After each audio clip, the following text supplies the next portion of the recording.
Welcome all of you. Earlier we completed lecture on pyrolysis and today we will be starting with gasification.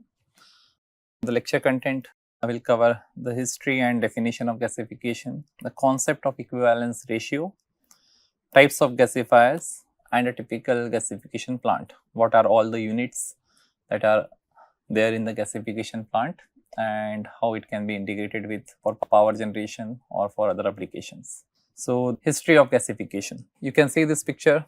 It started in early 1800s from 1733, and the first usage of gasification, it was mainly for coal and not for biomass. I will not go into detail of each and everything which happened, but the major turnaround in the gasification technology came during World War II, when the world was facing shortages of fuels and people switched from oil and gas to wood gas to power their vehicles, cars, tanks. But before 1970s, after the World War, what happened? The oil and gas prices, they dropped down, they became cheaper. So, the interest in wood gas based gasifiers, that declined. But in 1970s, when there was oil crisis, the interest in gasification or the wood gas, it rised again. And you can see as the interest started to develop in gasification, now a significant portion of population relies on biomass or gasification for heating application. So, if we talk about primary energy supply, the contribution of gasification or biomass is substantial. The contribution in power generation is very less compared to other renewables, but the contribution in primary energy supply is very high. So, what is gasification? It is the thermochemical conversion of organic material in a limited oxygen atmosphere. When I say limited, it means 20 to 40% of the stoichiometric value. Generally, to combust 1 mole of carbon, we will need 1 mole of oxygen. It will give us 1 mole of CO2. That is the complete combustion. So, this 1 is the stoichiometric value and that is called combustion. For gasification, for this stoichiometric value, we will supply only 20 to 40%, so that C will not reach to CO2, but will be forced to stop at CO, which is a desired component of gasification product, that is syngas. And when this happens, it will primarily give us producer gas. Sometimes it is also called as syngas or synthesis gas, though some tars, charcoal, ash or slag can also be obtained as a byproduct. And the agent or the medium that is used for transferring this oxygen to the biomass is called as gasification agent or gasifying medium. It is an oxidant or oxygen carrier for gasification process. It can be air, oxygen, steam, CO2, metal oxides or a combination of two. So, if you have to represent gasification in single overall reaction, it can be written like this: biomass gives CO, hydrogen, CO2, hydrocarbons, water, tar and char. This is another way to represent the gasification reaction, and this combination CO and hydrogen is called as synthesis gas, because if we could get a desired ratio of hydrogen to CO, then it opens up the doors for production of subsequent chemicals like methanol or other like DMEs based on Fischer-Tropsch synthesis process. So, by changing the operating conditions in the gasifier, we can, or the biomass or gasifying agent, we can control the hydrogen to CO ratio. So, what are the main steps in gasification or main reactions? If we start with the source of biomass, the typical temperature range for gasifier would be 700 to 1100. Okay, for most common it is 700 to 1100, but it will start from room temperature, and as the temperature increases, what happens? Drying, pyrolysis, cracking, reforming, char gasification. So, including water gas shift reaction. So, all these reactions take place simultaneously inside a gasifier. As the temperature increases to 200, there is drying, mostly moisture is removed, but after 200, pyrolysis will pitch in and volatiles will be released from the biomass. These volatiles can be further cracked and reformed at higher temperatures when it goes to 700 to 900. Now, when these volatiles are released, what is left from the biomass is char. So, that char can react with steam and CO2. Okay. This steam and CO2 can be formed during cracking or reforming reactions, or can be released during drying process.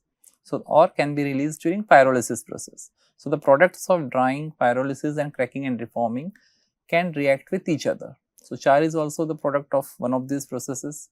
So, that char undergoes reduction or gasification at 800 degrees Celsius or higher to produce same gas, CO plus hydrogen or more CO, okay, and that gives us the final composition of syngas. And if the some portion of char, if it gets reacted completely, it can also lead to formation of ash after the carbon content has been consumed in the syngas.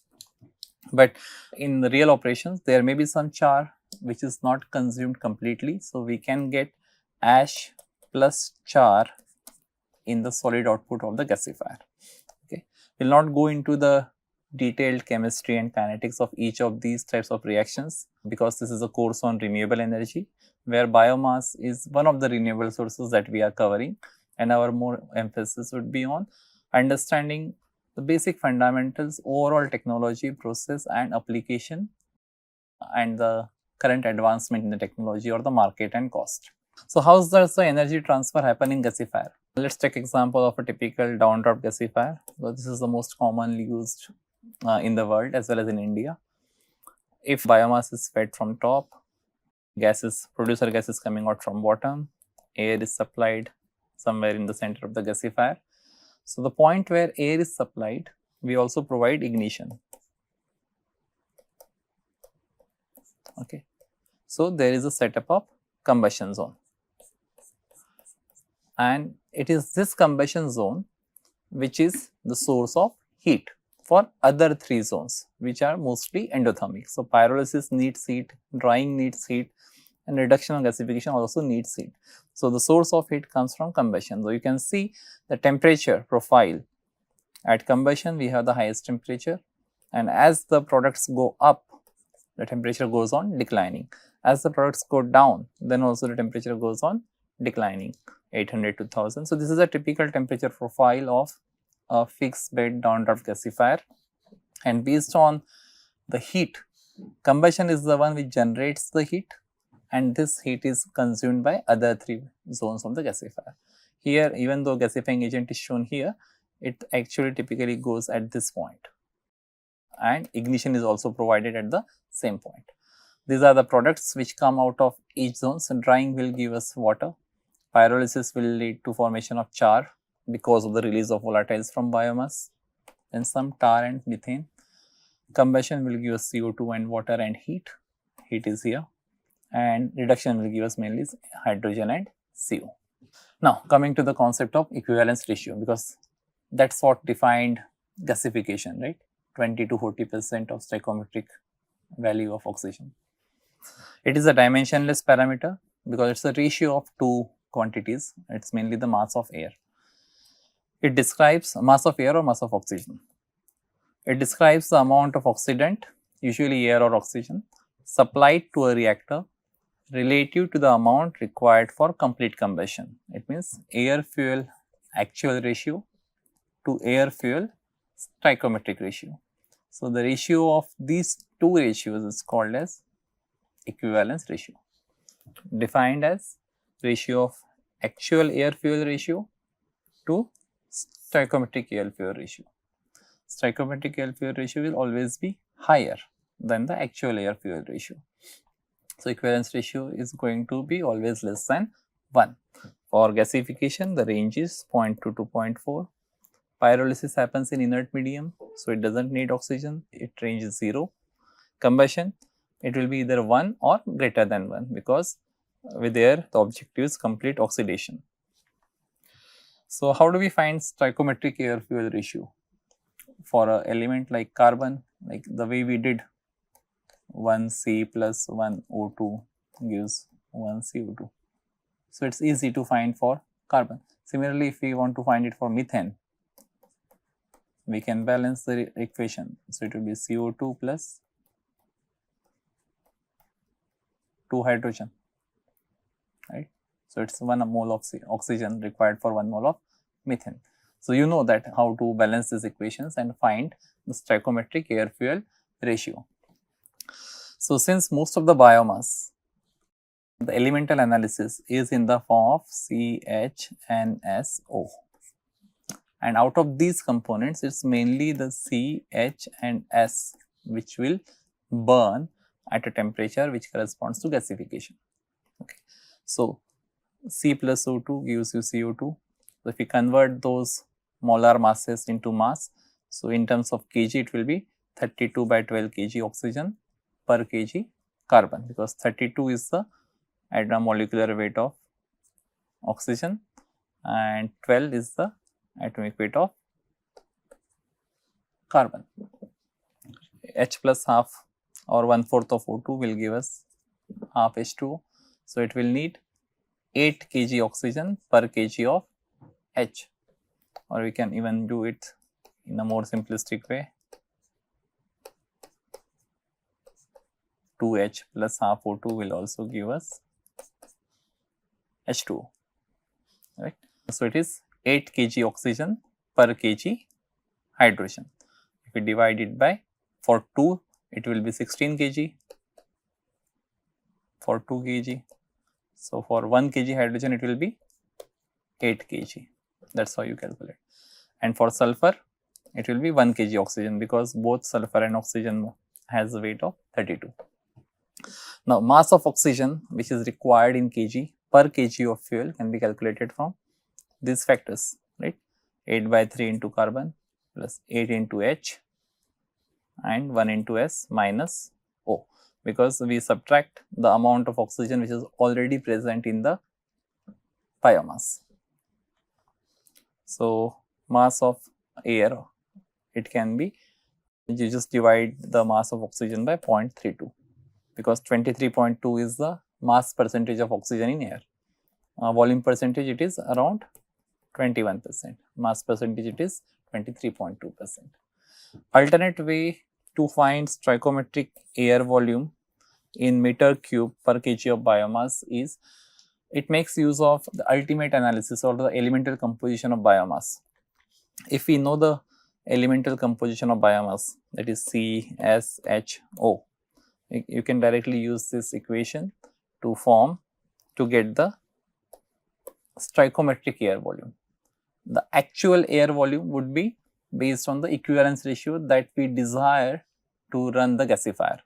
So equivalence ratio would be actual air fuel ratio or actual air volume by theoretical air volume. Theoretical air volume is the stoichiometric one, which can be found by this formula. So these are different two ways to find stoichiometric air fuel ratio and decide the amount of air or amount of oxygen that needs to be fed into the gasifier. So why this equivalence ratio is important and why it ranges between 0.2 to 0.4. So it can go up to 0.1 also, and we can go up to 0.45, but then why we should not go beyond this range, that is explained in this slide. For a fluidized bed reactor, as you increase the equivalence ratio, you can see as the oxygen presence in the reactor increases, what will happen? The tendency to combustion will go on increasing, and combustion happens at a higher temperature. So you can see bed temperature will go on increasing. There is no doubt in that. If you increase oxygen or equivalence ratio, the bed temperature increases. But the carbon conversion efficiency, it reaches a peak at certain point and then it starts to decline. And that point here, it comes out to be 0.27. Similarly, for fixed bed gasifier, this is the concentration of different gases which are produced in gasification, mainly CO, hydrogen, methane, CO2 and oxygen, and this is the lower heating value. So this lower heating value, you can see it reached the peak and then it started dropping as we increase the ER from 0.16 to 0.3. So the maximum heating value gas or the best gas concentration was obtained at this point, which is 0.22, close to 0.22. This is for fixed bed gasifier. And the gases contributing to the heating value, mainly CO, hydrogen and methane. You can see methane is picking up here, hydrogen is picking up here, CO is also picking up at this point, and that is why the lower heating value at that point was maximum. Because as we increase the amount of oxygen, even though the temperature increases, the carbon conversion efficiency decreases, and hence the desired gas components also reduces. Types of gasifiers. There are different types of gasifiers, mainly 3: fixed, fluidized and entrant flow. Under fixed, there are 3 more types of gasifiers, which we will look at into the next slide. So, this picture is drawn with the help of Google Gemini, but it shows the overall schematic of all 3 types of gasifiers. So, in fixed bed gasifier, in all 3 gasifiers we need a hopper to feed the biomass, right? So, in fixed bed gasifier, once we feed the biomass from top, it goes down and it stays on, there is a grate. On this grate the biomass is resting. This is the body of gasifier, and now it needs a gasification agent.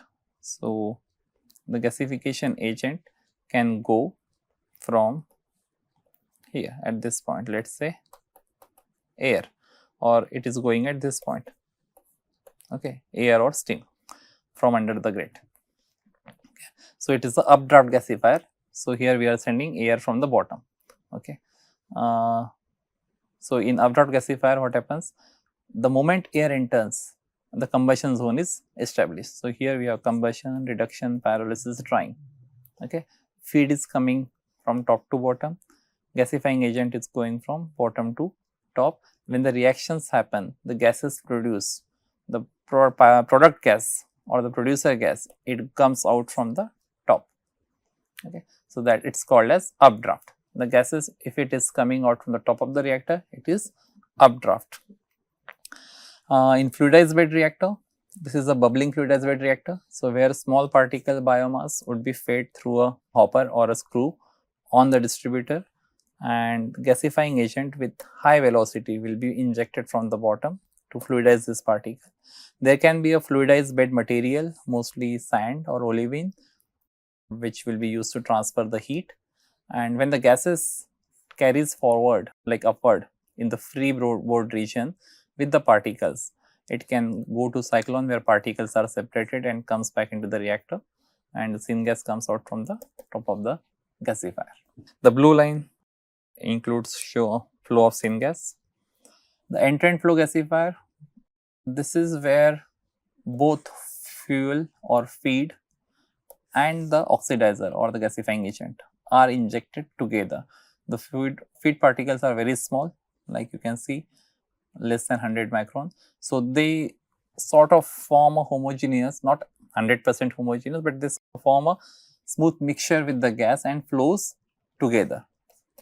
And while these solid particles and gasifying agent, they flow together through the long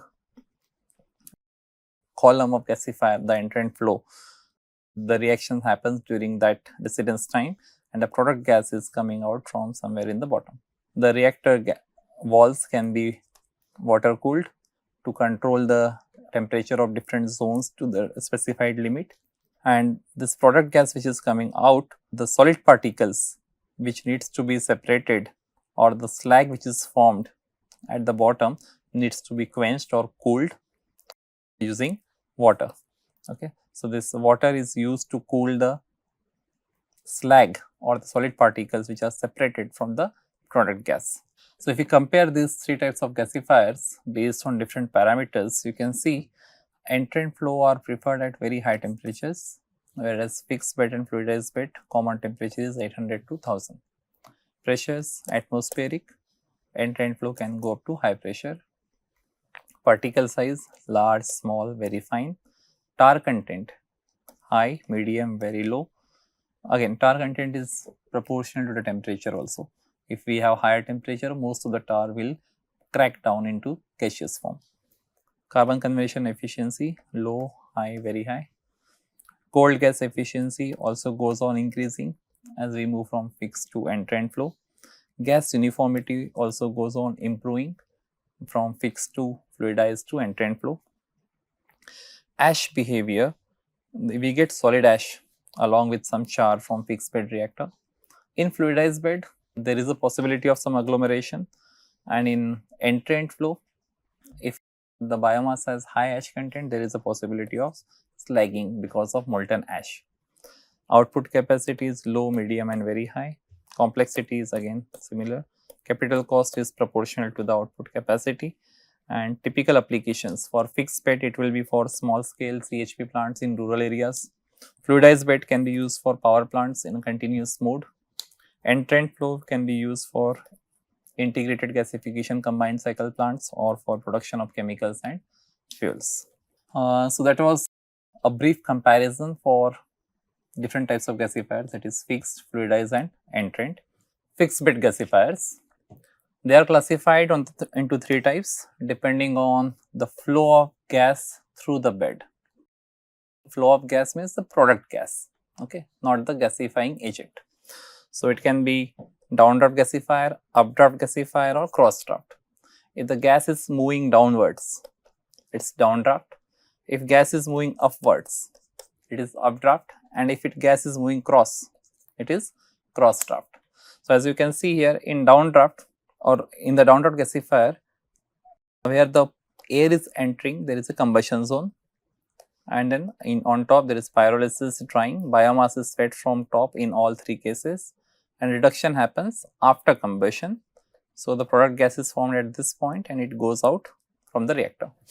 At the bottom, ash is collected. Okay. In updraft, the air or the gasifying agent is injected at the bottom.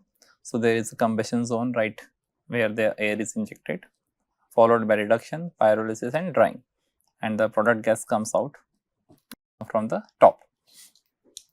In cross draft, air goes from one side and gas comes out of other end. Biomass comes from top. So you can see the gas outlet for updraft, downdraft, cross draft, top, bottom and side. The gas quality is lower in updraft, high in downdraft and moderate in cross draft, and this, the main reason is low tar concentration in downdraft gasifier, whereas high tar concentration in updraft. Why does this happen? In biomass, like in downdraft gasifier, the products of pyrolysis, bio-oil or tar, which is formed mainly in pyrolysis, and moisture in drying, they pass through the most hot portion of the reactor, that is combustion zone, before they move into the reduction or gasification zone. And that's why most of the tars break down into non-condensable gas, and the gas which is coming out of downdraft gasifier has low tar. Whereas in updraft gasifier, what is happening? First combustion is happening, and just after combustion there is reduction. So some of the products of pyrolysis which can come in contact with the char undergoes reduction, but most of the tar which is formed during pyrolysis, it moves with the gas out of the reactor. So that's why in updraft gasifier the tar concentration is high, in downdraft it is low, and in cross draft it's moderate to high again. Efficiency of updraft is high, downdraft is moderate and cross draft is lower. The efficiency of downdraft is lower than updraft. It's based on the thermal efficiency that we talk about, because energy wise this gas would be having a higher energy, because tar also has a calorific value. But depending on whether the application is for power generation or for burning, this tar can cause, like what we say, it can get deposited on the pipes or it can cause damage to the engines if it is used for power generation. Combustion zone, it is at the lowest zone in updraft, it is somewhere in the middle in downdraft, and in cross draft it is a localized side zone which makes it difficult, like the strength of material which is used for constructing the gasifier needs to be very robust in case of cross draft, because there is a possibility of localized hotspots development. So, cross draft gasifier is never preferred for pilot scale or commercial operations. So, most common you will see downdraft, some cases updraft may be used. So, if you look at the producer gas composition for different types of gasifying agents for woody biomass, because producer gas will not only depend on gasifying agent, but it will also depend on the type of biomass. So, here we are, and it will also depend on the type of gasifier. So, this table is for downdraft gasifier, woody biomass and different gasifying agents. So, you can see as we move from air as gasifying agents, in air what is happening, most of the gas is nitrogen, 45 to 55%, and hence lower rating value is least, 4 to 5 megajoule per meter cube. Hydrogen and CO in the range is 15 to 20, 18 to 20. Some CO2 and methane. In oxygen, like if we use pure oxygen, we can maximize hydrogen and CO composition, and nitrogen is 0. So, heating value almost doubles. If we use steam, we can increase the hydrogen percentage further beyond 35 also, CO, and then methane content increases slightly. So, LHV increases little more than pure oxygen.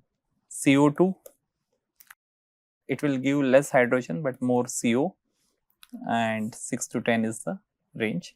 Oxysteam, the range is 10 to 15 megajoule per meter cube with very high hydrogen and CO. And then metal oxides will give us very high hydrogen, but calorific value in the range of 8 to 12. So, the problem with metal oxide is that they are very expensive. There are operational challenges to circulate them for multiple cycles.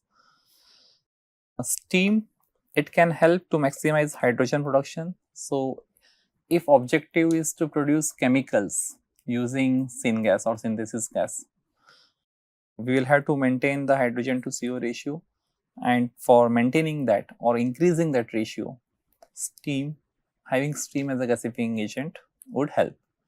Oxysteam, because there are two gasifying agents, one is oxygen, one is steam. Oxygen can help maintain the temperature of the gasifier also. So, the combination of oxysteam gives us the best control over the syngas composition, because we can control temperature as well as hydrogen concentration because of steam. Downdraft gasifier, they are best suited for air blown systems, and for steam and oxygen systems we use fluidized bed or entrant flow reactors. A typical gasification unit does not consist only a gasifier. There are multiple units. Before gasifier, there will be a feed hopper. If there is a need for dryer would be there. But now, how to be able to use the gas obtained from gasifier for power generation or for engine? These are the different gas purification steps. So, if biomass is going from top, the char and ash residue comes from the bottom of the reactor. Producer gas will follow this trajectory, it will go to the cyclone. In the cyclone, particulates will be separated from the gas, and then it will be passed through water scrubbers, a series of scrubbers, and a fabric filter to remove any tars or any fine particulates from the gas. Then it will be going through one more scrubber, and in this burner, it is like a check burner where the gas can be flared to check if the composition of gas is flammable or not. And then once that is checked, it can go to another fabric filter to protect engine. Paper filter can be used to remove the moisture content, if any. After removal of all hydrocarbons, soot particles and fine particulates, if there is any moisture content left into the gas because of passing through the scrubbers, we use fabric filter and paper filter before it is fed to the engine. So, there is a purpose of each and every equipment in the gasification unit. This is a typical gasification unit. The number of scrubbers or filters, they can vary depending on the setup and what purity gas we are looking at. But these are the jobs or the roles of different equipment. Cyclone is for removing coarse particulates. Scrubber is for cooling down the gas and removing fine particulates and tar. Fabric filters, they capture fine dust and aerosols. Paper filter removes ultra fine particulates and residual tar droplets. Blower, it's an induced draft to keep negative pressure into the system, and burner is for safe handling or disposal of gas during startup, shutdown, or when the engine is off. Right? Because once we start the gasifier, we do not reach steady state within seconds. It takes some time depending on the capacity of the gasifier, the losses, the insulation.